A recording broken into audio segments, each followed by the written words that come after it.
Hey, what's going on, everyone? It is B. Avery here, and we are talking that good old magazine Dreams, starring Mr. Jonathan Majors. I'm super duper excited to talk about this. You see, I got my guest, Miss Kimberly Kern from Southern Cal. How you doing, ma'am? I'm doing great, man. I'm doing great. That's what's up. That's what's up, guys. This is gonna be spoiler filled, so if you haven't seen the film, turn back now. But if you want my own separate non-spoilery review, that is on my channel as well. Kimberly, getting right into this, I have to ask you, and I probably already know the answer. What was your expectations going into this film, and what was your general impressions? And the reason why I got to start it off like that is I had no idea what I was getting into, or at least I thought I did. You know, I did another review with Malcolm, and also on my non spoilers. I kind of just thought this was going to be like an amateur bodybuilder coming of age story where someone is starting at the bottom and we're going to see them grind and shoot their way to the top and win the championship. And it'd be like Rocky and all the montages. And he's like, and we're like, yeah, he's dedicated. He's pumped. He's driven. He's going to do it. I'm going to get swole too. You know what I mean? That's how I kind of reacted when I Yep. did my trailer reaction.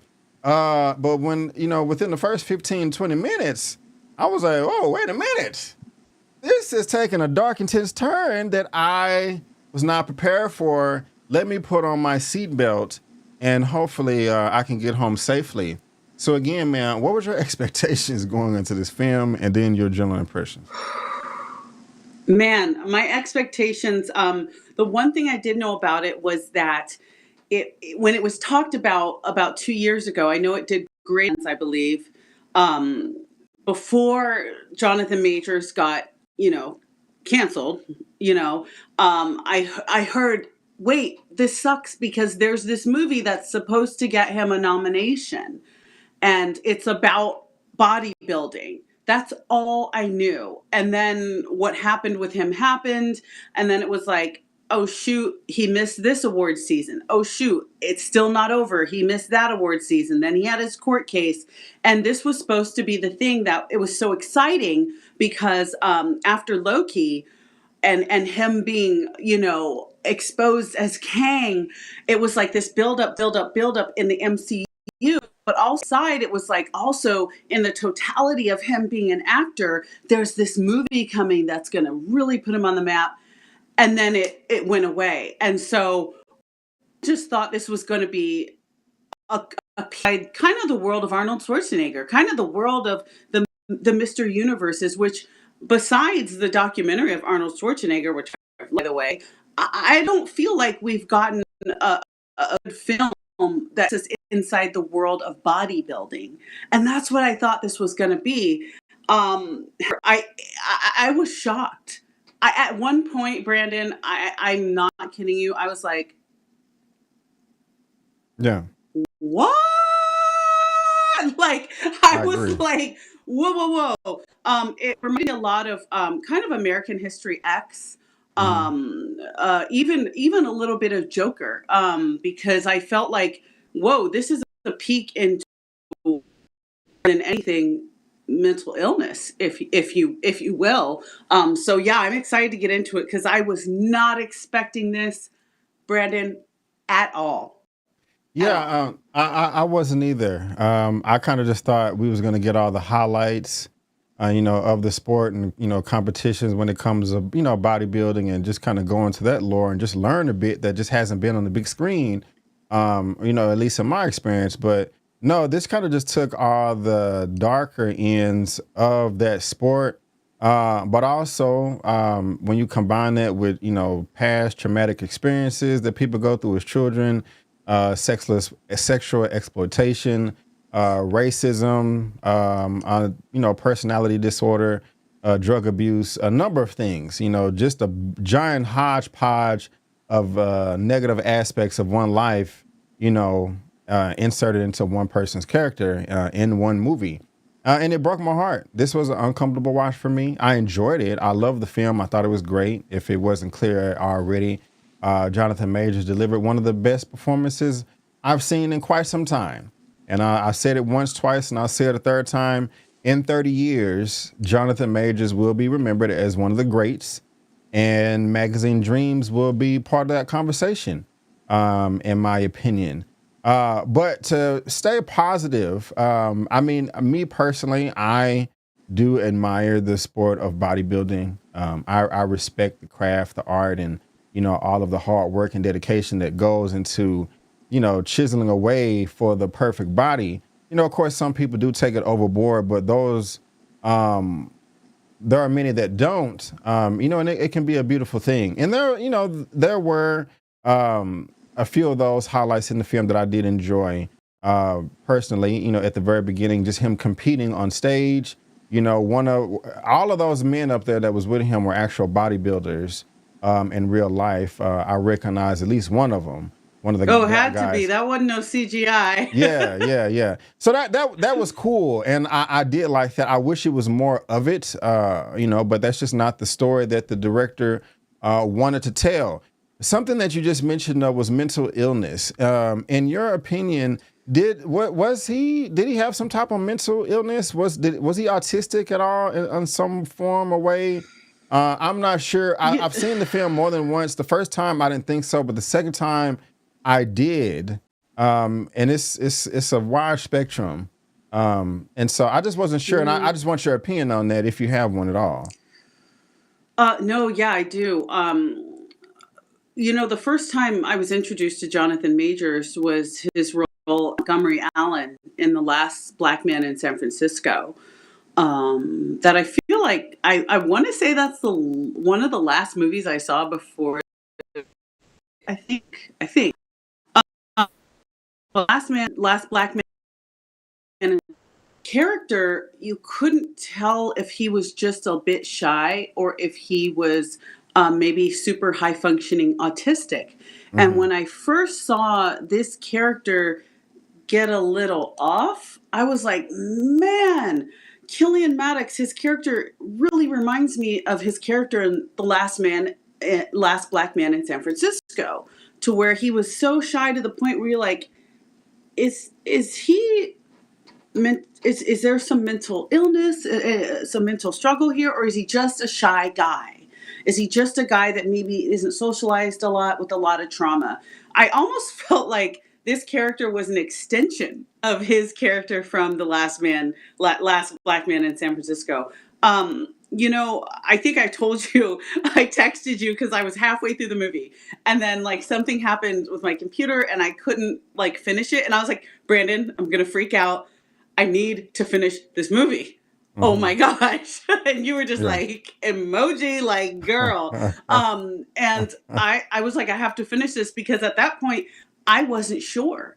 At the end, after kind of rewatching the first half again and then all the way through, I do think there was some mental illness there. And this film, I'm sure we'll talk about it, but it spoke to me in so many different ways of what so many different people can be dealing with. And it kind of, for me, out of many things, highlighted the fact that it's important to get help and take the help. Get help and take your medication. Check in with the therapist, because luckily, I know we'll talk about, he kind of calmed down a bit, but whoa, this went from 0 to 60 real quick.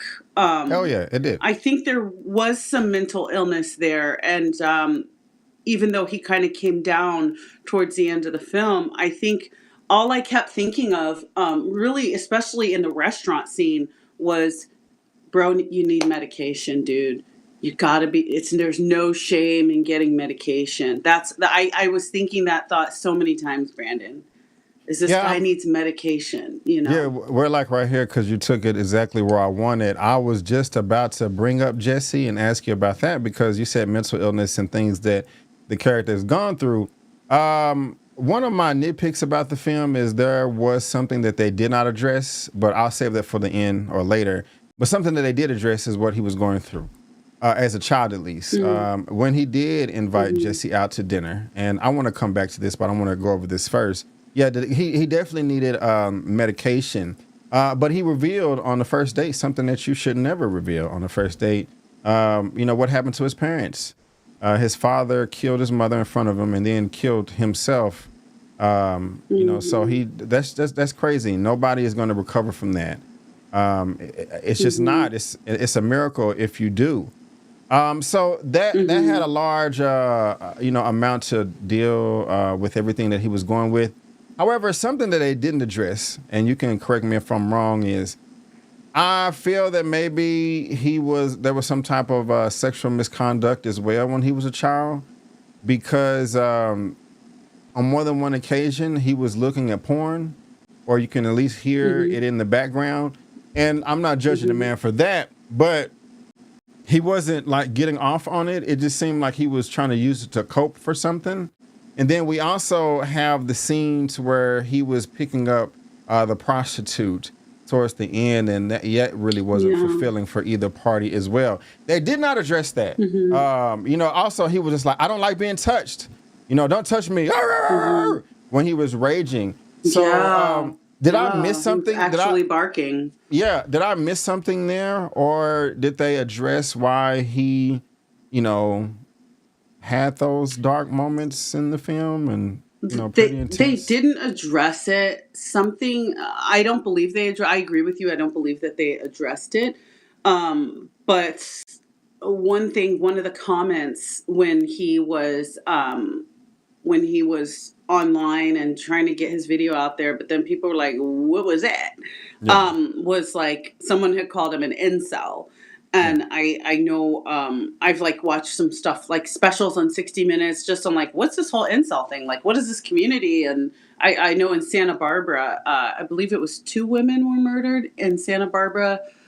I want to say under 10 years ago by a self-proclaimed incel that was mad at women because he couldn't get laid and was mad at women that weren't, accepting his advances to the point where he shot and killed a few women.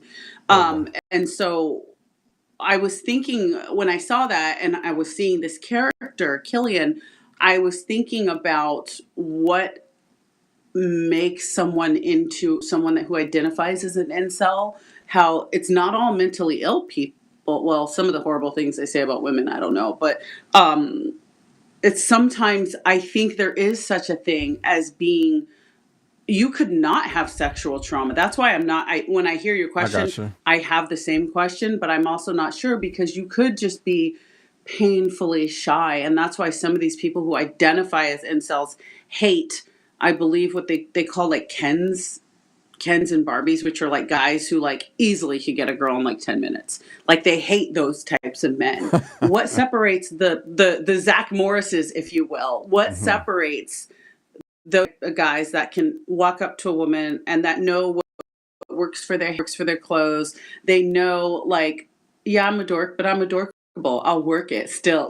Like they're awkward, but they know how to flirt. You know what I'm saying? It reminds me of Hitch. It's like they need a dating coach. You know what I'm saying? There's the Hitches and then there's Hitches clients. You know what I mean? And so that's why I wasn't quite convinced that he was sexually abused because when the scene with the prostitute, that could have just been I don't know how old his character was. I want to say probably close to 30 or over 30. It had to be. You could not have kissed a woman before. You could be up to 30 and not have kissed a woman. You know what I'm Yeah. saying? And no judgment. I got my Right. first kiss when I was 22. I'm not ashamed to say that. But like, there's some people that there may be some guys and women that get into their 30s and have never experienced intimacy on a level that makes them so painfully awkward that it might mirror mental illness when it's not. And it might mirror sexual trauma when it's not. It's just the lack of human touch for that long. Like when you look at research about kids who were orphans in countries like Russia, where there's these mass nurseries where it's like 2 nurses and 50 babies. And so the babies get held maybe 10 minutes a day. Mm. They don't know that when they're babies, but they grow up to be incredibly violent and Wow. incredibly and incredibly I a loss for the word, but to themselves to the point where it's noticeable in a group. Like I'm very interested in documentaries about that, and that happens. They don't know that they weren't held, but there's something, Brandon, about the beauty and the science of human touch. And I think when someone is so without that for so long, it can mirror a lot of different things that we look at and go, this isn't normal. Yeah, That was yeah, my take. yeah. He definitely wanted to be noticed. There's a director's statement who we do need to talk about because this brother needs to be put on the map, in my Elijah opinion. Bynum, he's going Elijah deep. Bynum. Yeah. He said Killian represents a Hmm. generation of broken men, lonely, disenfranchised men searching for love, and the world does not love him back. This primal need to belong, to be seen, Wow. can fester and boil and spill into bloodshed. And that kind of makes me think of the scene where he was at work and the lady smiled at him with the produce and he smiled back, but he had blood all in his mouth from the previous scene. And Yeah. he was Yeah. also Googling how do you get people to like you, and he wrote down no smile, but he's smiling with a bloody mouth. Yeah. It's not how it works. My guy, that's very sad. Yeah. Did you feel sorry for Killian, or would you consider him the protagonist Yeah. of this film Painfully. or the antagonist in this movie? Because I'm on the I got fence. it. He was both to me, Bruh. and I never I felt that way gotta give before. it to Elijah Bynum for not only directing this but writing it, and I love that statement that you just shared. That he said, I think it's necessary and beautiful to bring this to light. That a lot of times we do look at certain situations where someone's done something, egregious, and we look at their life, and you'll hear little stories that the FBI will release, like he had no friends. He had the only group of people that he talked to was online hate groups towards women. Um, when I see those things on the news, there's a sadness that comes in my heart because I'm saying, why was it so hard for you to make friends? Why didn't anyone want to be your friend? Why didn't anyone give you a chance? There's Even though you can have these criminals out there, who that is their story, and you're mad and you're angry, you're like, you took a life or you did this or you scared people. There's still some sadness in me that I feel for criminals. That what hand did life give you where you were so alone that you did this? And that's because some people are just alone and sad, and I have so much compassion for that. And some people are alone, sad, and committing crimes. And something, Brandon, that was really interesting that you say, is he the protagonist or the antagonist? That's the question, Brandon. And what I like about this movie is that I I don't know how people are going to feel when I say this. I do think that this movie should make it hard to answer that question. And I think the director did an amazing job of making it hard to answer that question instead of going, well, yeah, he was just a loser. Well, it's that kind of attitude towards people that make them this angry.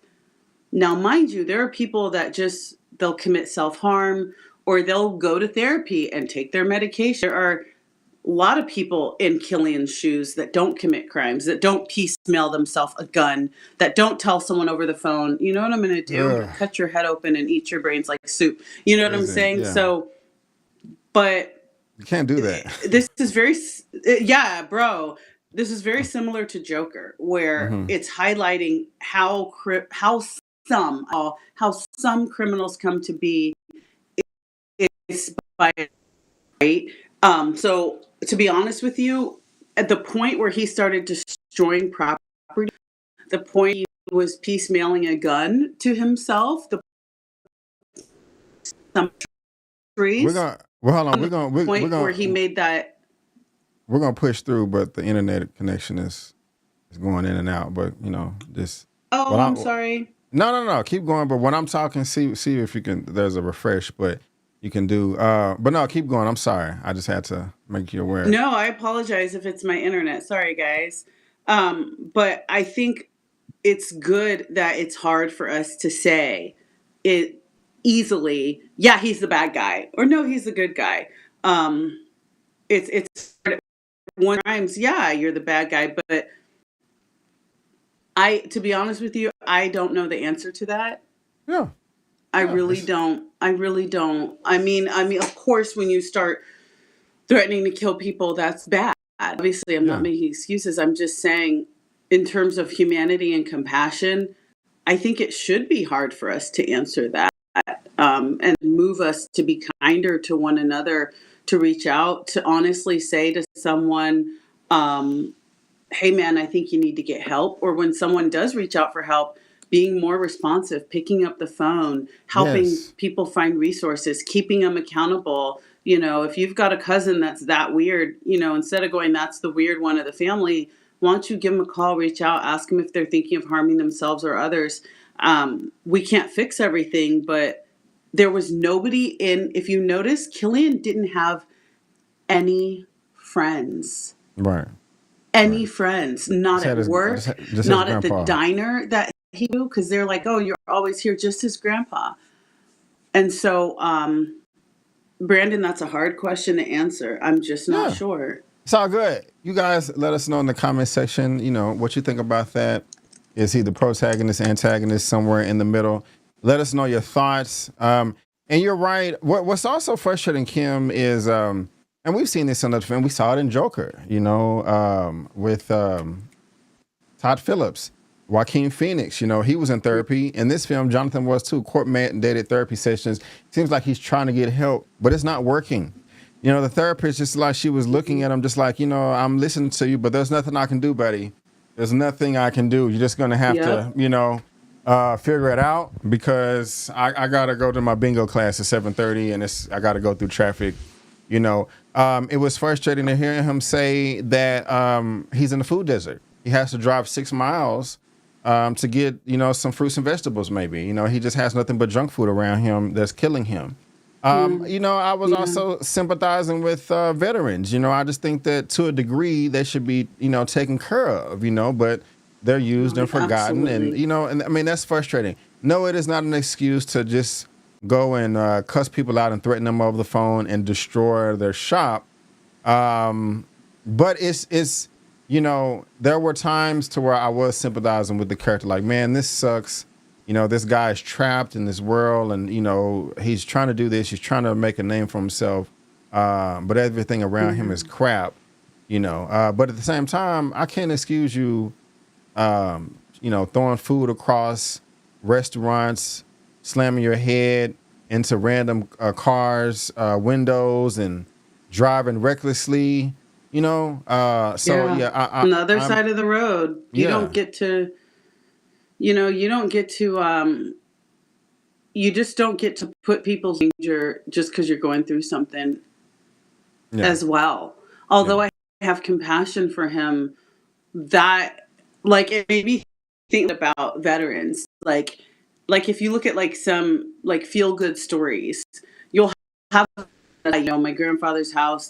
They did a crap chaining it, and I mentioned he was a veteran. They still didn't care, so I started my own company, and now I do handiwork for veterans at a discounted cost. Like, you have a choice. You could go down there and break all their windows and cut yourself up, by the way, or you could go, you know what? I'm going to be the change. So that's where I wrestle, Brandon, with, was he the protagonist or the antagonist? Because we're all dealt a certain hand of cards. And even the people that like self-proclaimed, or the group of people who identify as incels, or people who are called incels, you could hate people who are gorgeous, or da da da da, or it's easy for them to get a girl. Look, everybody has their stuff.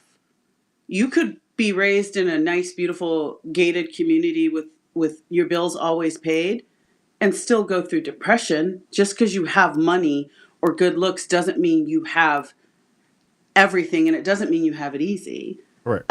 So that's why I'm like, and like you mentioned, he was 6 miles away from a good grocery store.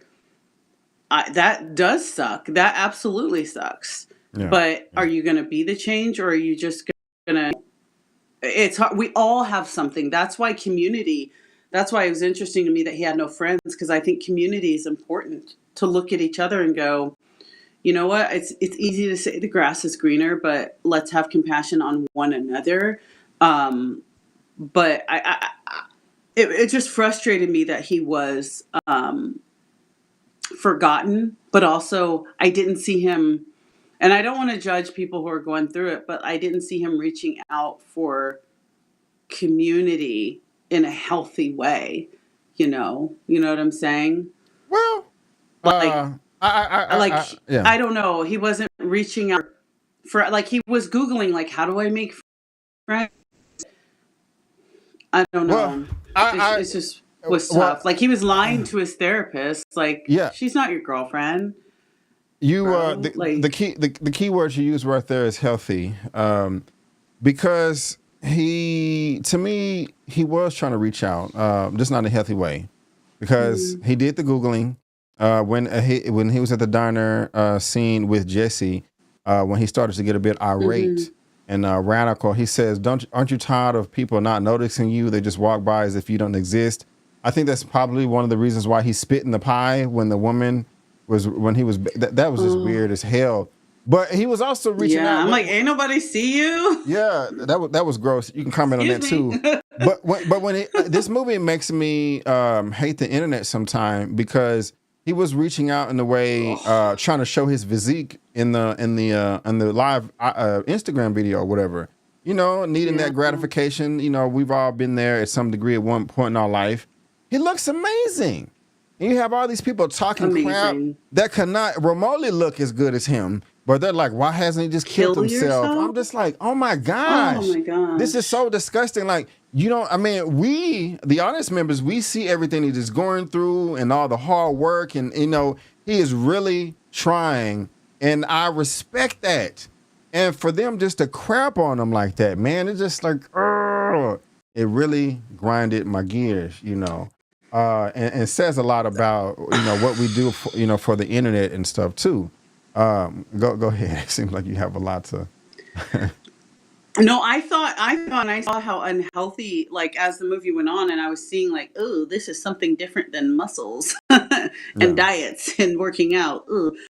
He was going to track that guy down that told him, why don't you kill yourself? You still haven't killed yourself? Like, I thought he was going to, like, find an eye person, yeah, find the guy and track him down. yeah, Was going, and yeah, that made me just hate the internet. And even though there's people who have committed self-harm because of comments like that, even today there are still people saying awful things on the internet. And yeah, it made me mad at the internet too, because I'm like, you didn't even just say, like, oh, he's a dork. Like, who jumps from I don't like your video to kill yourself? Come yeah. on. That's Wow. crazy. That's crazy. Oh God, that just broke my heart. And that just Yeah. really broke my heart. And Kimberly, you said you thought he was going to track down the guy that said that. He did track down the judge from one of his past competitions that said that his deltoids were too small. Had a shotgun. And it's really weird to me because while that was crazy and insane, and I was so afraid, hmm like, oh my gosh, please do not kill this man. Where's the police?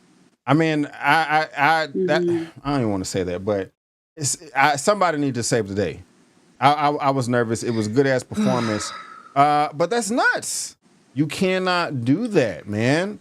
I Again, mean, unhealthy. yeah. What was your Like you, thoughts like though? you Did you think he was entered. gonna do it? Yeah, yeah, I did. I was really surprised when he left. I was like, who? I was like that guy when he got on the ground and was crying. But it frustrated me because it's almost like you entered the I mean, I know there's male beauty contests like Mr. Universe and all that, but like it's like Miss America. You entered a world where the whole point is to be critiqued and win, and there can only be one winner. So if you're not mentally healthy enough to be in a competition where you're being critiqued, that's what the competition is. I work on my deltoids because I'm going to get graded on my deltoids. I grade my abs. And I don't know I think it's silly that the standards of the people judging these men that look like great gods look like regular everyday people. Like, I think they should really be judged by someone that knows what it's like to spend 6 hours in the gym. That's like a whole nother issue. I'm like Bob, who looks like he doesn't even jog, like, but God bless. Like, But still, like you're sitting there like your droids are not I will give you that. I because will you're give her that. what, bro? Yeah. Let me yeah, So let me hop that's yeah. maddening in and of itself. Yeah, let me address that real quick. So I'm not an expert, but to all the gym experts, the personal trainers, the professional bodybuilders, etc., should judging only be from people that actually compete in the sport or from past champions or past winners, etc.? Um, just your thoughts. I'm not saying there's a right or wrong answer, but while Jonathan Majors should not be doing that at all, to me it just I don't want to say that they don't have a claim. It just seems like it would be more authentic if it came from somebody that actually participated in the sport before, and maybe they have. But I'm just curious. You guys, let us know your Yeah. thoughts. Sorry, I kind of cut you off there, but keep No, going. I feel that I would love to know what everybody thinks, and if anybody has done those competitions, I would love to know what it feels like to be judged by someone that doesn't know what it's like to go through it. Like ice skating. If you don't know the bravery it takes to do a back triple axel, how dare you tell me mine doesn't look good? So I'm interested if anyone's done the beauty circuit. I remember I wanted to do the beauty pageant circuit when I was like 13 or something, and I was going to sign up, and my mom's not just be a kid. You're going to go through awkward phases, and you shouldn't be judged while you're going through your awkward phases of teen. And my mom was like, no way. Like, I wonder what it's like. But getting back to Killian, you entered something where you're being judged, period. And you want to kill the guy that didn't give you a 10. So you're going to kill everybody that didn't give you a 10? Yeah. He didn't like your deltoids, but what about the guy that gave you a 4 out of 10 on your calves? You going to go kill him too?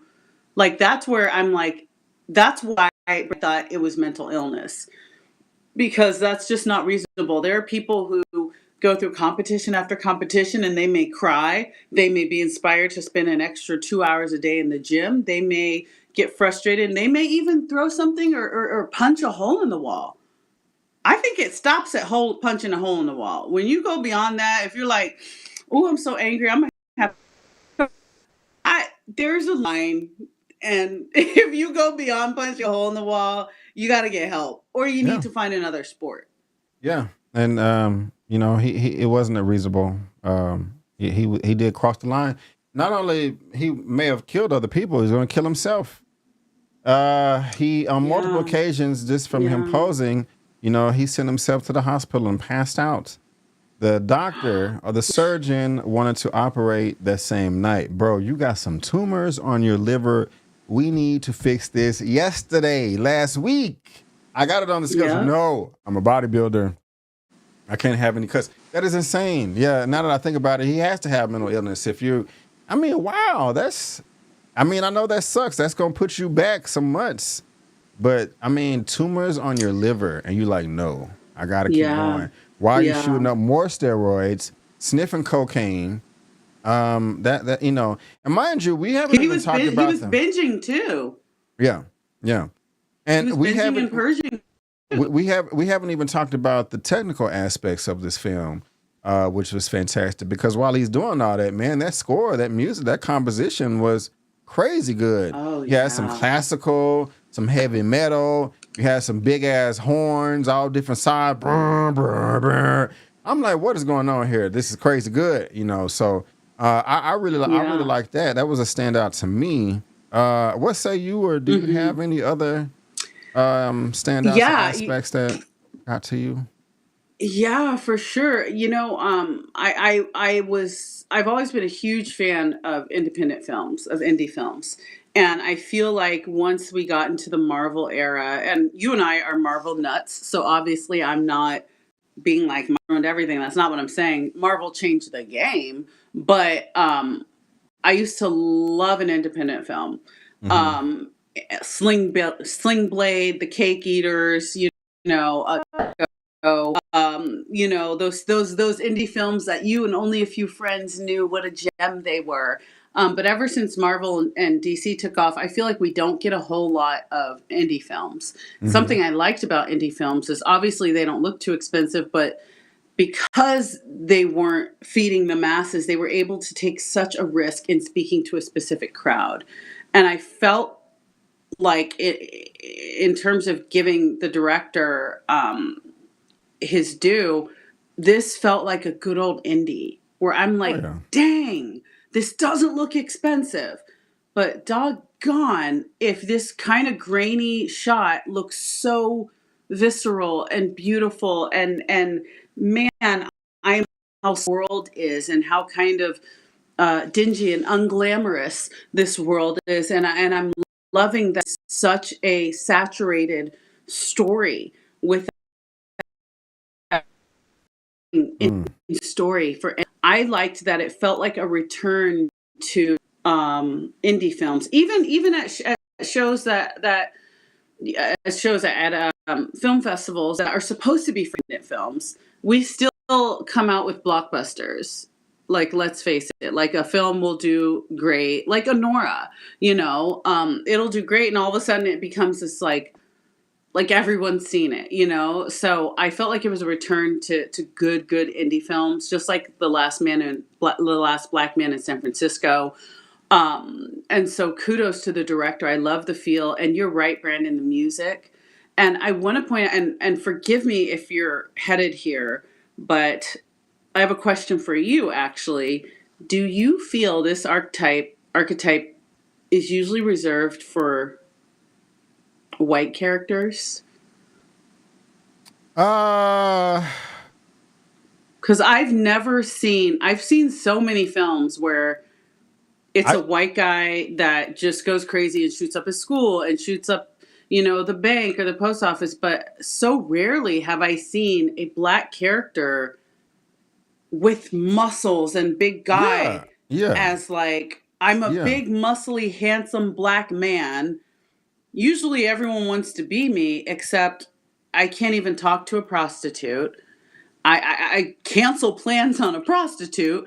I have no friend. Like, I've never seen a black, except for, again, I'm sorry to make the comparison, but except for the last black man in San Francisco, I rarely get to see an awkward black man, so awkward to the point where it's scary, where it's possible mental illness, and where it is mental illness to where they're so lonely and alone to kill yeah. people. I'll go with the latter you said. I've never seen a black man in this role before. I don't know if I want to say it's reserved for white people. I mean, that may be true. I just off the top of my head can't think of enough films to come to that conclusion. But I've never seen anything like this before with a black male lead. So if that answers your question, there's Yeah. there's an old saying that says you shouldn't meet your heroes because you'll be disappointed. Oh gosh. And we have Mr. Oh Michael man. Hearn here, who is actually a bodybuilder in real life. I actually follow him on social media, and I wasn't expecting Oh this, Kim. wow. Yeah, I wasn't. He's a funny guy. I'll just say that. But Oh, I wasn't expecting this. This whole thing, it broke my heart. It made me uncomfortable. Um, I'm bringing it up too because he was stalking him throughout the whole movie. Towards yeah. the end, he said, you're not going, since you're not answering my calls or you're not calling me back, I'm going to kill somebody and I'm going to kill myself. Glad he didn't do that, but that's Yeah. ridiculous.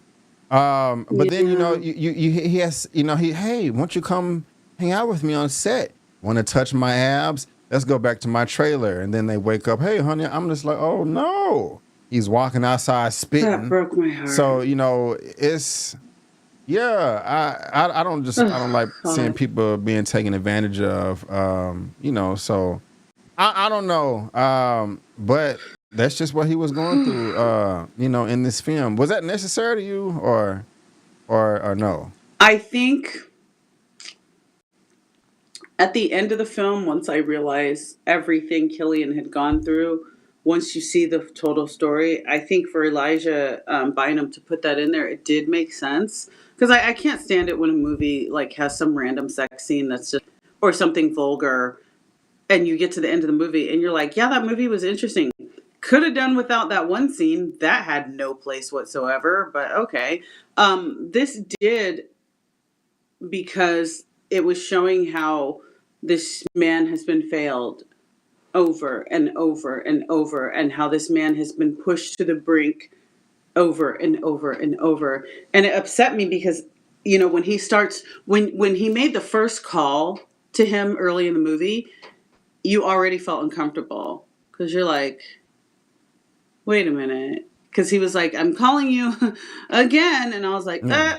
Yeah. something's wrong. You don't He's have gonna any call him again competitions. for I can't sure. imagine that you're busy, type stuff. Yeah, I was like, he's definitely stalking this bro. But what made me mad, Brandon, is that when the bodybuilder did call him back after getting a message saying I'm gonna kill someone else, Brandon, I got hopeful because I was like, oh, some redemption in it. Mm-hmm. Movie has something beautiful that's about to happen. This bodybuilder can sense the desperation in this kid's voice, and he recognizes it, and he's reaching. He called him, he said something crazy, and instead of calling him back and be like, I'm going to get my lawyers and I'm going to da-da-da, he's calling him back. He's inviting him down to the place. And Brandon, I honestly thought he was going to be like, come back behind the scenes.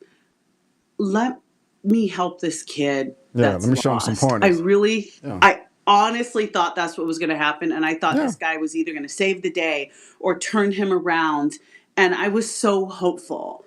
But, and especially when they were talking and he seemed to be engaging, I thought it was going to be now, you've been calling me and I want to make sure you're reaching out to people. Like, I thought this guy was going to be a real mentor. The minute he's like, you want to touch my abs?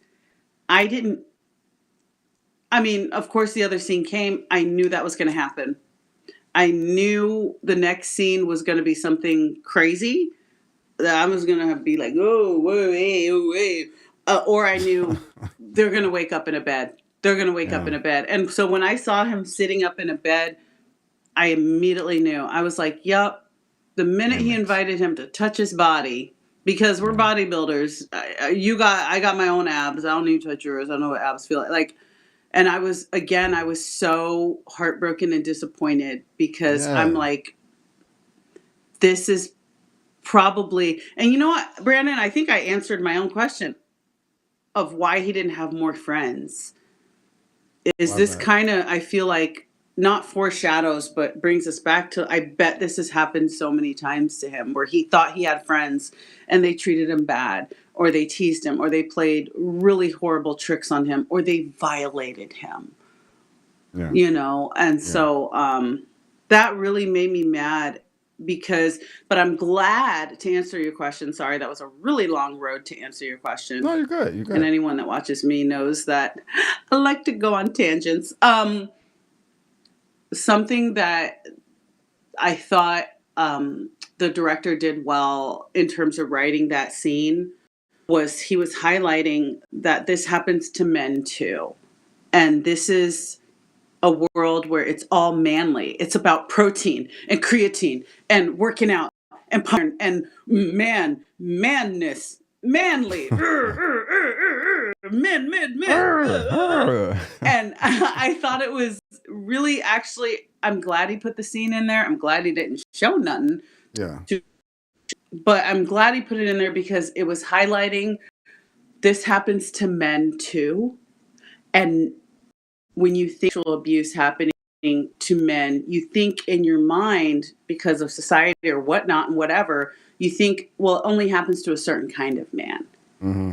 And this Terry Crews, much like when Terry Crews shared in real life how an executive had him at an Oscar party or something. The actor Terry Crews, and he shared that someone had grabbed his privates at a party in front of other people, in front of his wife.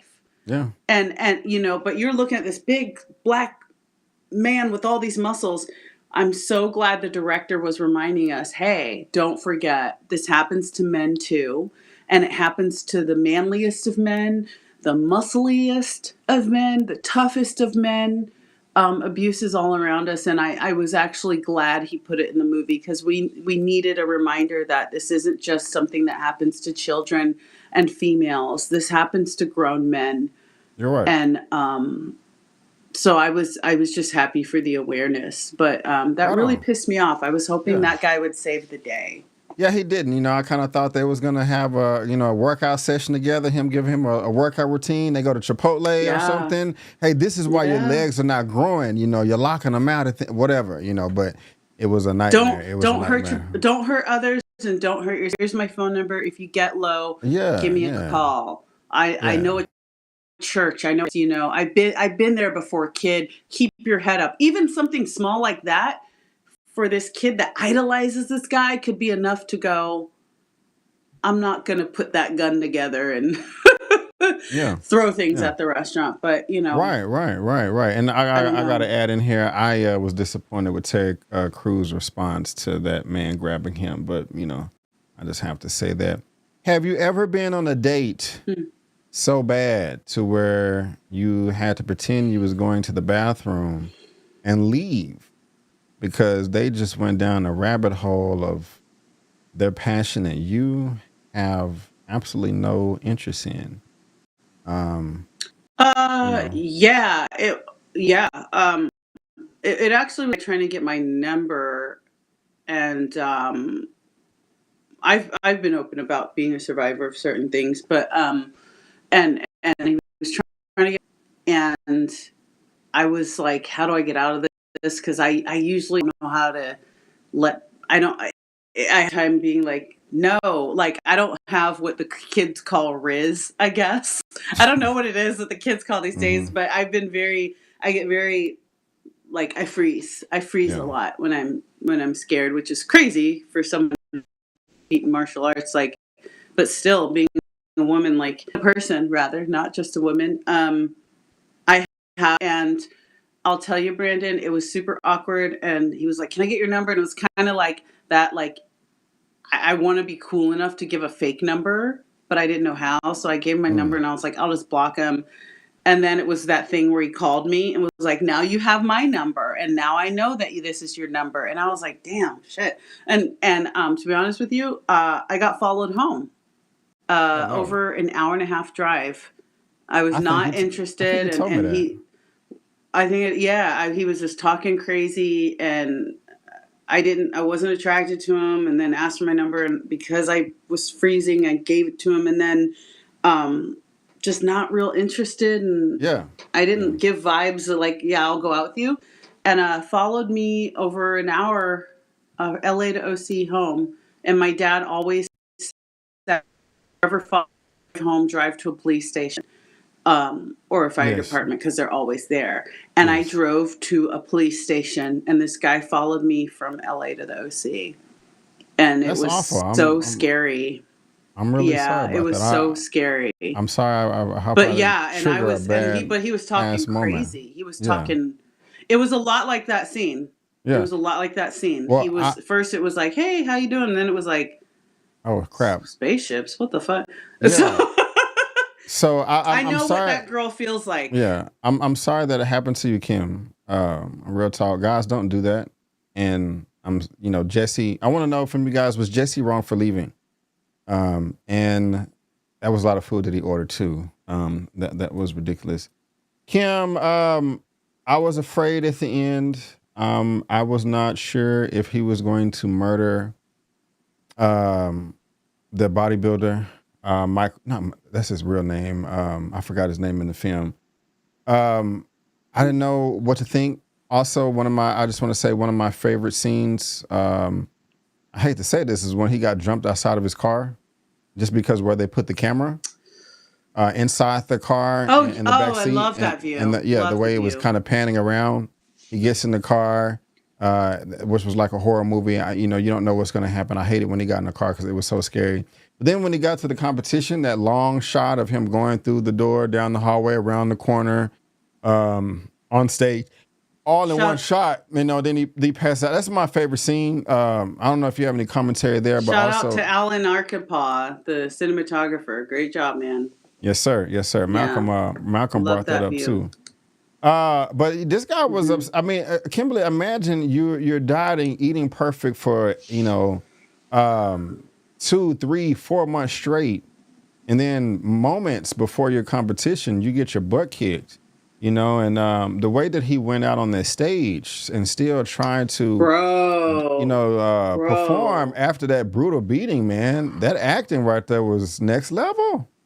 It was next level, man. Let me tell you, one of the reasons I was watching the Jonathan Majors closely, I usually don't follow a lot of cases except for Amber Heard and Johnny Depp. Woo, that was a circus. Hmm.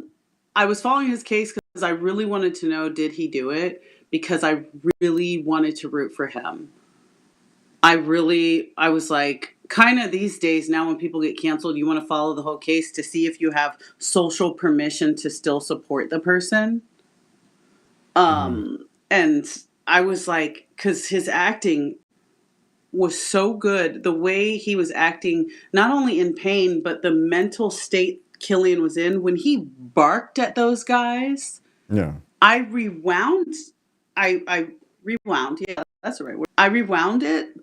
I think that's the right word. You good? I Yeah. Yeah. rewinded it. Took it back. um, Yeah. I, Rewound. I, I, I rewound it because I was Hmm. like, oh, that was good. And I Yeah. paused it and I was like, let me see that again. Yeah. Because being in a mental state, not just of yelling at someone like, get off of me, but the way Jonathan Majors acted the hell out of that scene Yeah. Roar, and was like, roar. Yeah. no, this guy would bark. This Yeah. guy would bark Yeah. Yeah. because, like a dog, Yeah. because he's so detached from humanity and from his own psyche. He's so mentally lost. He would bark. And I was like, that was some great acting, Brandon. Yeah. What and that was a great choice as an actor. Instead of being like, get off me, don't touch me. It's like, no. Yeah. Like, oh my God, like, Yeah. wow. I What? I Say I what? I thought he was gonna kill his boss when he got fired at work.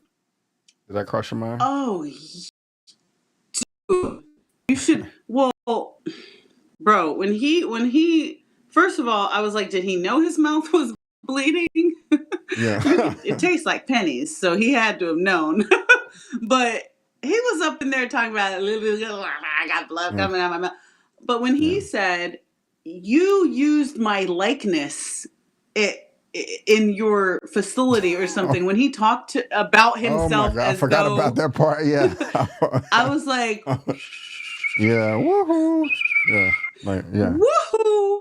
Yeah. What? You use my Yeah. likeness? I was like, oh yeah, he's gonna kill this guy. He is gone. Like he Yeah. is I was not nervous. there.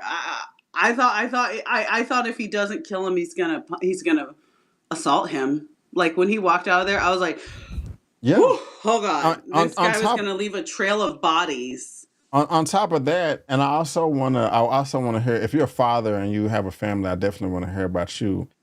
When he was at the diner, the restaurant towards the end, and he Mhm. ran up on the guy's family because they jumped him outside of his car because he messed up their paint. That was scary as hell too. I thought he was gonna Yeah. kill the boy, and or strangling him or put him in a chokehold or something. Real Hmm. talk, I'm not joking. I was like, whoa, like Or grab him by his yeah, shirt. son, just Your I thought it dad's was. a fool. Yeah, Something I crazy. mean, do something that should not have been doing. They crying and stuff like that. Like, did the father have a right to get up and kill him? Part of me says yes. I feel like that's assault. Like you cannot do that. In my opinion, that may be Look, too much. But I'm just saying, if I was a bystander or a fly on the wall, and I saw somebody walking up that aggressive, and I saw the father do whatever to defend his family, a part of me would be like, that's justified. I'm not saying that I'm right, but that's just how I feel right now. You just, and besides, at the line, he was like, don't drink this soda. It'll make you fat. If you're fat, nobody will like you. Ooh, crazy. It's all over the place with goodness and just like, you're scaring the hell out of me, but you're giving such a great man, performance. I'm spitting on my microphone yeah. too. My bad, but I'm gonna stop talking. I'm gonna let you have it. Bro. But what are your thoughts on all that I just kind of brought up right there? No, no, I'm right there with you. And you and I believe we've talked about this before, where I've talked about how some of the best comedic moments, but also some of the best dramatic moments are in the awkward silences. Mm-hmm. Mm-hmm. And when he went back to sit down and turned around and threw his burger, I was Yeah. like, oh, secondhand embarrassment. I wanted to like hide under my own sheets. And I watched this movie alone. Like, that was such an uncomfortable moment because not only it's one thing to see the guy that beat you up and be like, I don't care if you're with your family or not. You assaulted me and then you called me an ape. You called me a racial slur and then you assaulted me. Honestly, I think it kind of is justified to Yes. not touch the person's kids, but to walk up and be like, your Oh. father Yeah. is a I thought you were gonna say monster. You know something what he else. did? No, I think it was a little, I mean, and Hold on, can it's I got to come back? not violence Hold on, against, the ass whooping was yeah, go for it. justified. The ass whooping was justified. I'm glad they didn't even call the police. You can't go and destroy somebody's shop and expect nobody to retaliate. I mean, they Yeah. kept it. They didn't even call the cops. That's cool right there. That's like, we're not even gonna get you involved with the legal system. We're just gonna handle this ourselves. You know what I'm saying? I'm not mad at them for you can't do that. That was a well-deserved ass whooping. But there's just a Okay. code. Okay. There is a code of men though where you leave the women and children out of it. You know, he should have Yeah. been like, let me holler at you outside, or hey, wifey and kid go away. That would have worked. You don't do that. You just don't do that. But go ahead. Yeah. I'll give it back to you. Go ahead. No, I like what you just said. No, because it was retaliation. He could have left the racial slur out of it, but Of course. it was That's what I retaliation was for his saying. uncle's shop. So I feel you. The good fellas in me is like, yeah, you ruined my shop. You get your ass beat. Like I do. That okay. I feel you on that. Yeah, you shouldn't have. Don't start none, won't be none. How about that? Like I Yeah. feel you there. If he had been innocent and got his ass beat Oh, of course. up and being like, your dad's a monster, I honestly shouldn't have done. But going to the point where you're talking to my kids, and Yeah. that's when the dad should have gotten up honestly and been like, let's take this outside. Yeah. As a father and a protector, you should have taken the fight away, and you shouldn't have sat there and be like, I'll get you another burger. Yeah, on the way home, we're leaving. Bye. Like I'll pay my bill later. Like I would have been out the back door. Like we're not eating more fries. We're going home. Yeah. But that whole scene was so good. The director did such a good job. That was a well-written scene because him boiling over and being like, oh, that's the guy. But then going over and talking to his kids is bad enough. But then you go back to your seat and you throw food. Yeah. That's and Brandon, that answers our question. Sorry, go ahead. No, he just didn't give a crap. I mean, he's doing this in front of a whole restaurant of people. And also notice, I'm gonna let you talk, but notice when he walked over there, he took his glass of beverage or the soda and slid it across the top of the cubicle, not the cubicle, but the I can't think what is it? The sectional, the counter thing or whatever. I don't know. Just that detail. I spent too much time on that, but just that little detail of his insanity was just really touching and just kind of to show how overboard he was. But yeah, How go far ahead. I'm gone? sorry. Yeah, how He far was gone? so freaking good. No, you bring up a great point, Brandon. Yeah, no, that scene was brilliant. That scene was brilliant, and I think that scene. And I don't feel like I'm going overboard, in film school, which I'll probably go into film school in my 50s or something, but Stop. I really want to go to film school. No, really. I really want to go to film school. Next week. And I'm 40, so I'll probably do in 10 years. But one thing, I think that scene should be studied.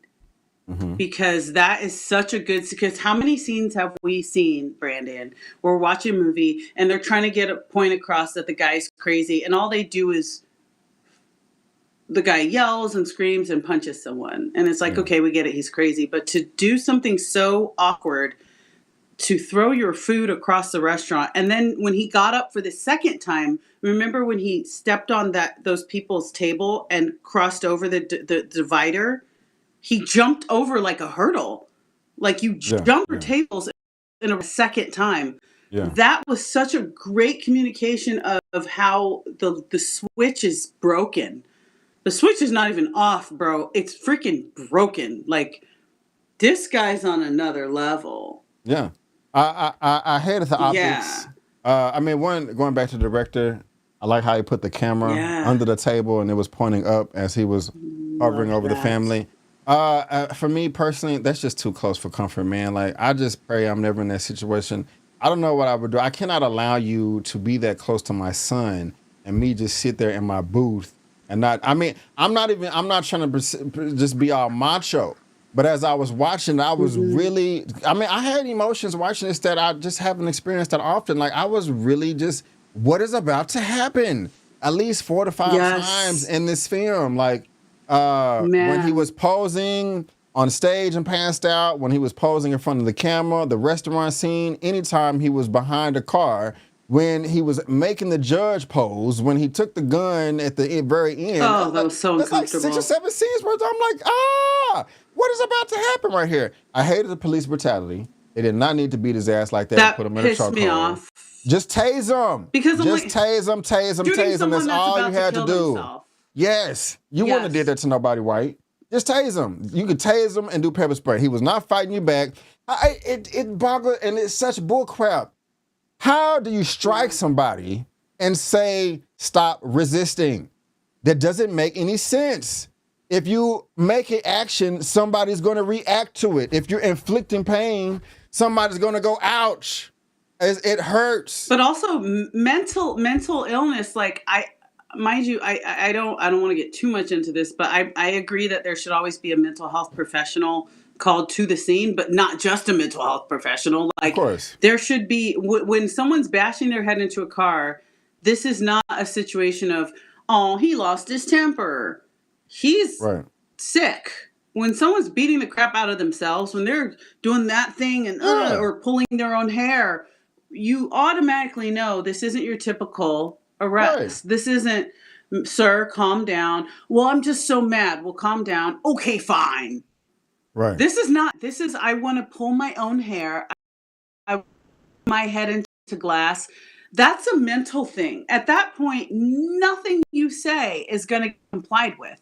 You're not going to find compliance when someone's fighting green giants that don't exist. Right. Now we're in mental health territory. So for you to grab him and be like, stop resisting, he's mentally gone. For all you know, he's fighting invisible green giants. You saying stop it is not going to do anything because he's completely having a mental Yeah. breakdown. It's So completely that's where I'm like, unnecessary. where's the mental health training? Where's the let's hold off, get around him, make sure he's not hurting anyone else, make sure he's not reaching for a gun, and let's call a mental health professional, or let's tap into our own training. And look, sometimes, and I'm not opposed, sometimes if someone is too aggressive, you do need to wrestle them to the ground, Of mind course. you. I'm I just, not saying you should have given him a lollipop duck on it. Like, that's not what I'm yeah. saying. Right. Force sometimes has to be used. But getting a baton out to someone who's having a mental breakdown and you don't know if they're talking to invisible people and then beating the crap out of them and be like, stop resisting. That's just what it is, Right. and we all know what that is. And I just have to be clear for the people that want to pretend that they're slow, but actually know we're talking about, like you just said, Kimberly, force is necessary sometime. If there is an assailant, Sometimes it is. if you're a officer and the person is actually putting your life in danger or harm or serious injury or someone else, and you have to use force or a lethal method, I'm 100% okay. Protect the I people. get it. Batons protect are yourself, appropriate in some and situations. get Yeah. home to your loved ones. I get it. I get it. Yeah. But the man had no weapons. He was a threat to nobody. You could have easily maced Yeah. him or tased him. If he wanted to be Tase aggressive would and be fight the you back, best option. then you keep distance. You had him surrounded. I mean, but y'all want to Yeah. put him in a But chokehold it was and like beat him with a 5-on-1. club. But Yeah. but honestly, and he should have also been tased a harm to himself. That's Yeah. another thing. he was a harm. If he had a knife to his own throat, tasing would have been the best option. Yeah. Yeah. Because he would have had no choice but to drop it because your muscles are, you're going to piss yourself and your muscles are going to go dead. So tasing, why I don't ever want to see that I would have been like, yeah, you got to do it. Like some things you got to do.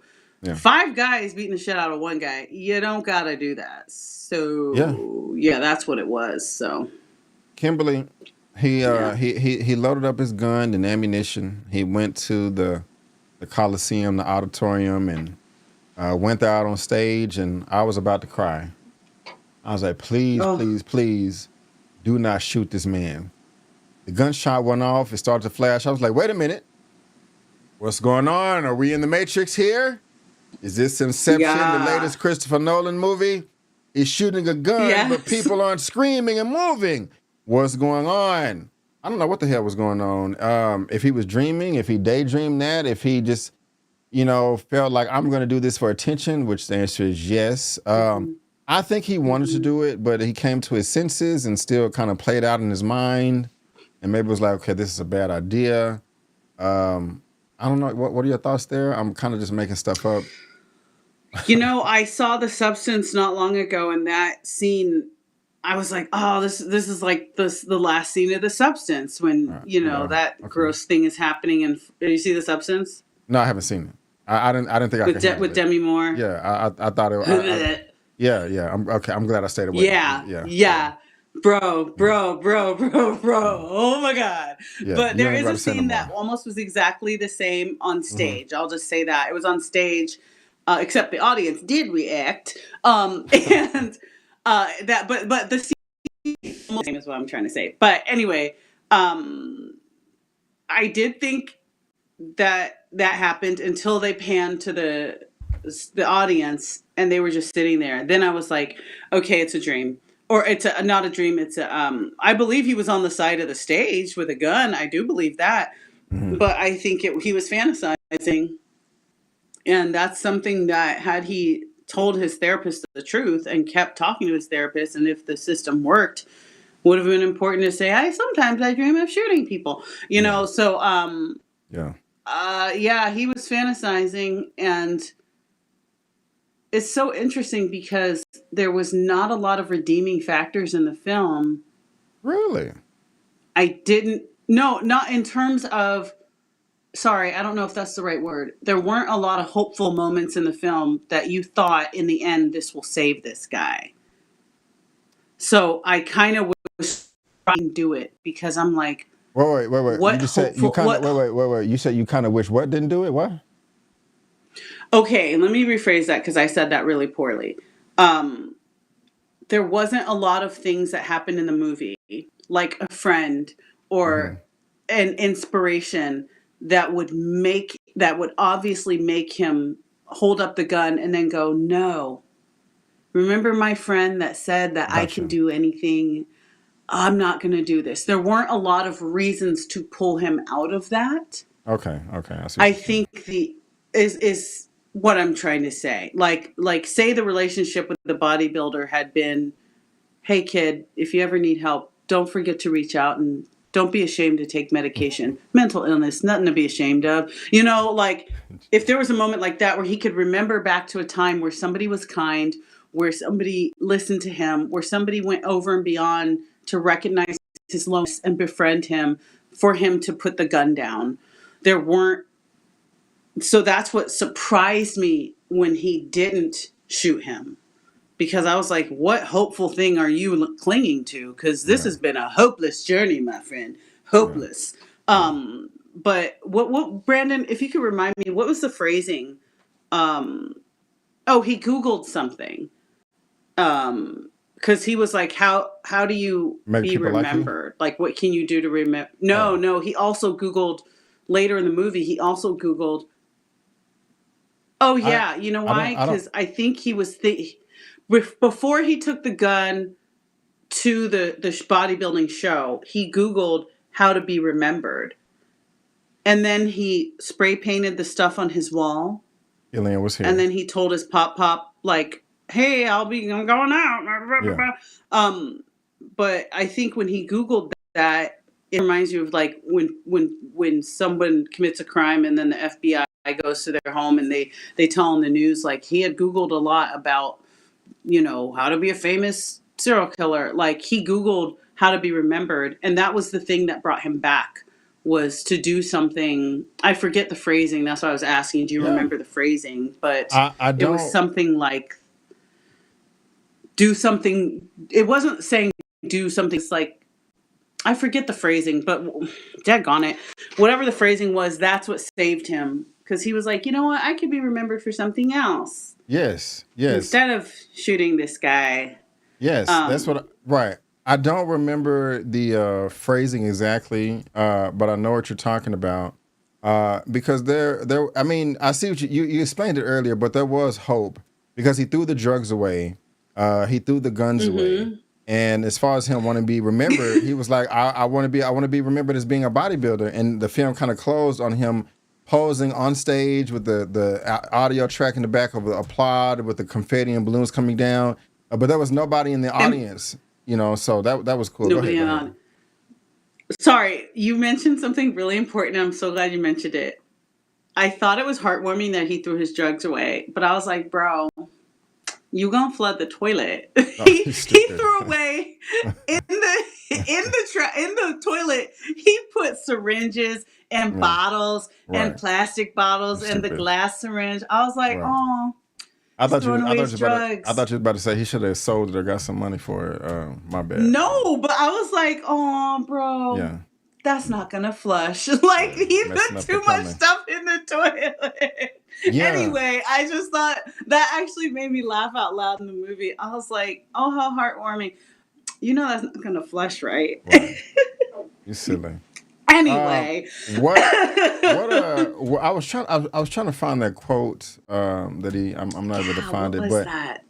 what? While I'm looking for it, what are your final thoughts, or what? What do you want to get off your chest that we haven't explored yet? In this film. Oh, I have it right here. I think I found it. Oh, good. Yes. Okay. So, 10 ways to be remembered after you're gone. Number one, be an honorable person. Number two, leave a legacy. Number three, create a body of work. And they have a couple of sentences. This is exactly at the 1 hour and 45 minute. Four, love your family. Number five, share your wisdom. Number six, be authentic. And number seven, find your passion. Eight, always tell the truth. Number nine, make great friends. And number 10, be bold and change history. None of these bullet points say get a gun and go shoot up the place. So whoever That wrote part. this is pretty good at their job. So I'm glad we were able to Yeah. find that. But now, is there anything that you wanted to get off your chest that we didn't go over? And what are your final thoughts? um, final. The one thing I want to get off my chest is I hope this doesn't sound sick, but I appreciate the director Elijah Bynum telling the story of a mentally ill black man that is pushed to the brink of um, murder, pushed to the brink. And the reason I say that is these stories are real in a sense where there are, I think when you look at films where there's a black guy that kills people, it's usually for criminal enterprise, right? It's usually, well, it's Nino Brown, like he's a drug dealer, of course he's going to kill someone, like, or he's the gang leader, or he's just a cold-blooded MFer, like that's just what he does, like, like I love it. I love we it. I love don't it. like, you know what I'm saying? Like, I feel like we don't, besides criminal enterprise, we haven't really seen a black character that's like a lot of character. Like, I've seen this story, but with white characters only. Like, American History Act is like the first thing that comes to mind. Wants to be a part of something that's lonely, that Hmm. doesn't know who they are, and they join up with the wrong people.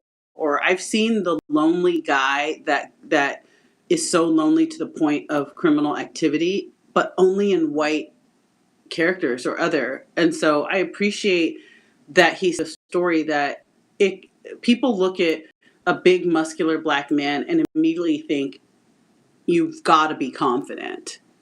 How could you look like that and not be confident? Good point. You've got to get girls. Yeah. How could you be a big, like everybody, whether you're racist or not, everyone agrees, like, just black people are just cool. Like, you know what I'm saying? I've said that myself and felt that way about people when I was younger. Like, bro, how do you not? But keep going. Yeah. No, but no, Brandon, I'm glad you said that, because it's so easy to look at a big muscular black man and go, you've got to have girls. You're a black guy that looks good, so you got to be confident, and you have muscles, so you have to have confidence.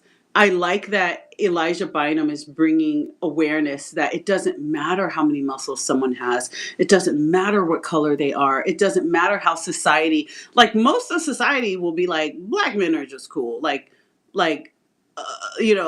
anyone could wear the sweatshirt, but the black man just looks cooler. Like, I love that he is showing people suffer with loneliness, people suffer with awkwardness, people suffer with lack of intimacy, no matter what.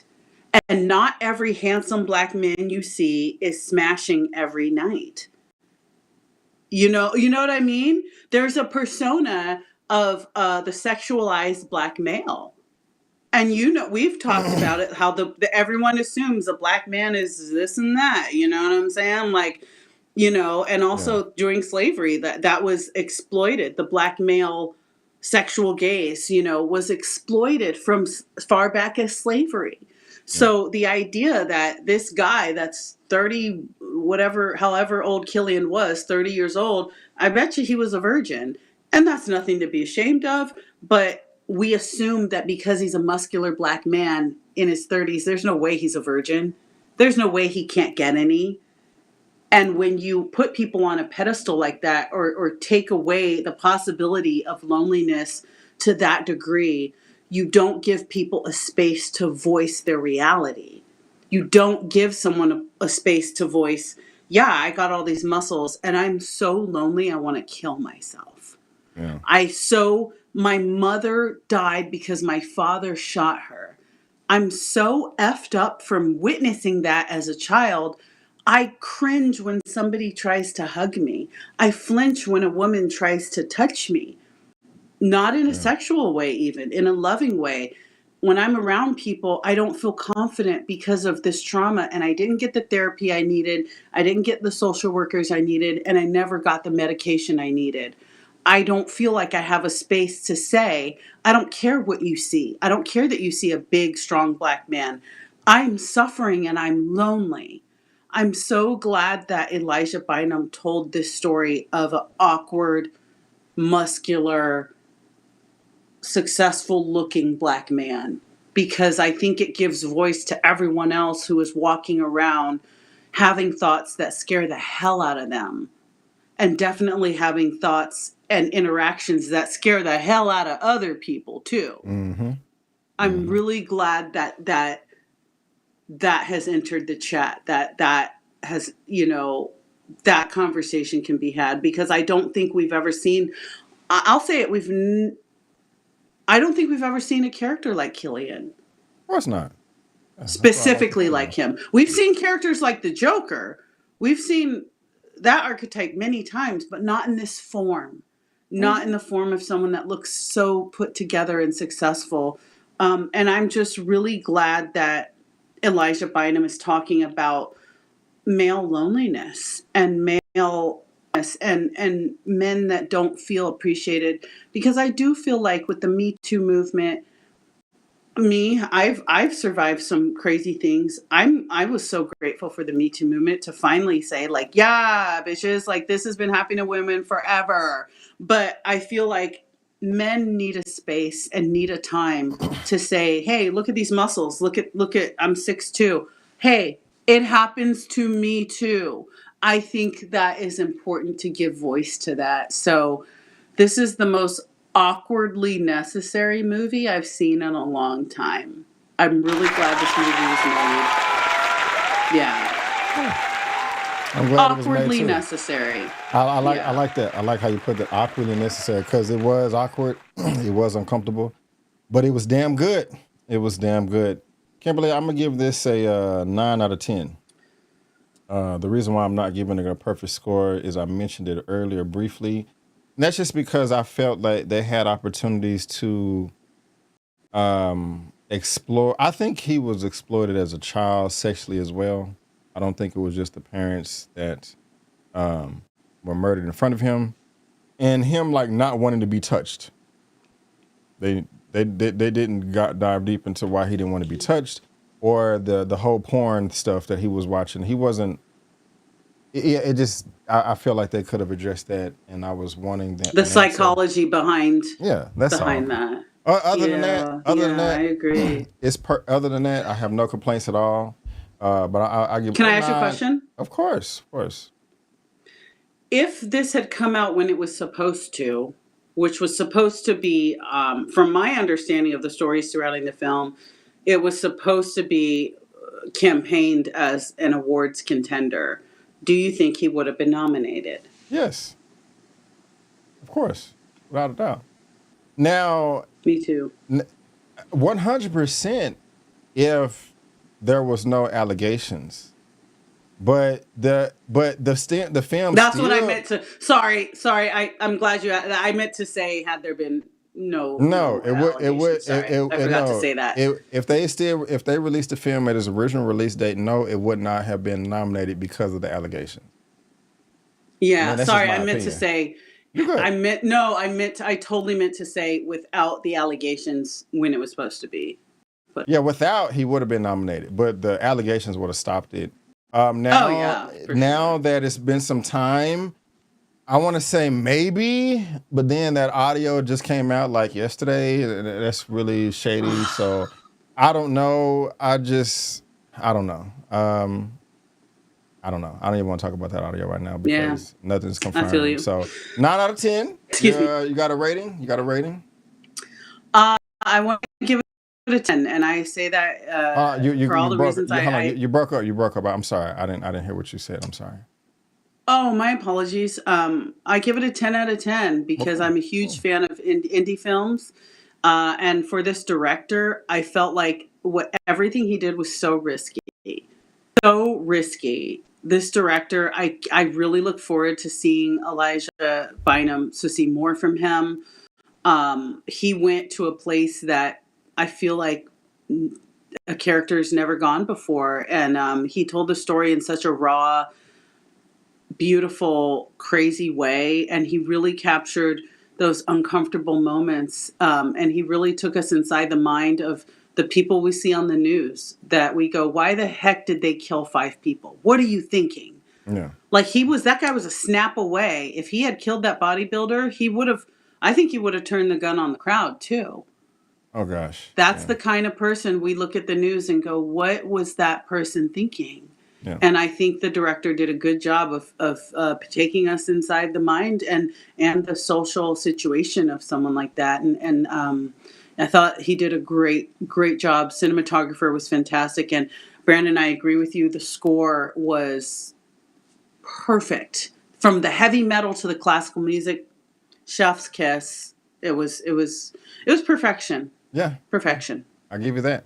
Well, ladies and gentlemen, boys and girls, we want to thank you so much for tuning in to our review, reaction, recap, whatever you want to call it, for Magazine Dreams by writer-director Elijah Bynum, starring Mr. Jonathan Majors. As we just expressed, this film is fantastic. We loved it, and we think you will too. So get your butts to the theater and see it now, and then come back and let us know your thoughts in the freaking comment section. Then after that, you can subscribe to Kim's channel, okay? And you can subscribe to my channel. Give us the likes, the shares. I'm going to say a third time, the subscriptions and all that. And if you are interested in other projects on my channel, I did a review for Nickel Boys with Malcolm. I'm also covering Daredevil Born Again. I got The Fire Inside as well. That's a great movie. Also Exhibiting Forgiveness and Sing Sing. And as far as me and Kimberly is concerned, I don't have the thumbnails ready, but we did, what did we just do? No, we did, I said Brutalist. Brutalist, Brutus, Brutalist, And Conclave. I have to say something stupid. Do you watch The Skeleton Crew, Disney Plus?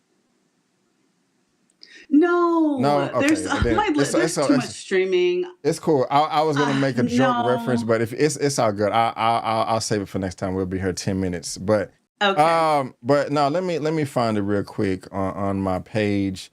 Where is it at? Right there. Wait, I said we're close. Okay, yeah, The Brutalist right here on the far right. Me and Kim did a review for that, Yeah. and then also Conclave, which is down here somewhere. Oh But gosh. Yeah. one of the best films that came out last year. So y'all, you need to go Yup. check And that our as well. review is fire, you right there. guys, if I do Yes. say so myself. Yes, it was is fire. It is fire. But guys, we just want to thank you so much for tuning in. And before you go, don't forget that I'm B. Avery, that's Kimberly, and it's just our opinion. Peace out, and we'll see you next time. Subscribe.